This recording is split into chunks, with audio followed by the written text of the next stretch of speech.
La notizia arriva forte e scioccante dall'Egitto attraverso un post su Facebook. Il decesso di Mattia Cossettini è stato causato da complicazioni di un tumore cerebrale di cui il bambino soffriva già prima di recarsi in vacanza a Marsa Alam, oltre a un'infezione da polmonite batterica che ha portato un arresto cardiaco. Lo ha reso noto via social la direzione delle questioni sanitarie del Mar Rosso, che premette che il bambino era giunto all'ospedale alle 2:30 del mattino di lunedì 6 gennaio completamente privo di conoscenza, clinicamente morto. La direzione ha aggiunto che il referto dell'ospedale indicava che il bambino era stato sottoposto a TAC, che aveva evidenziato un'emorragia cerebrale causata dal tumore, scrive ancora il post pubblicato ieri sera. Sono stati rimossi i liquidi accumulati nella trachea, è stata creata un'apertura per consentire l'ingresso di ossigeno nei polmoni e sono stati effettuati diversi tentativi di rianimazione cardiaca, purtroppo senza alcun risultato. Si limita ad aggiungere il testo.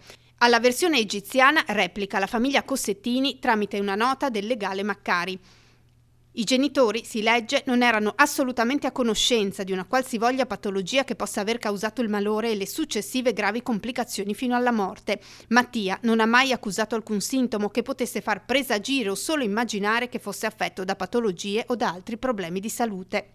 Non si aggiungono altri particolari o commenti e si chiede di rispettare la privacy al momento delicato che sta vivendo la famiglia.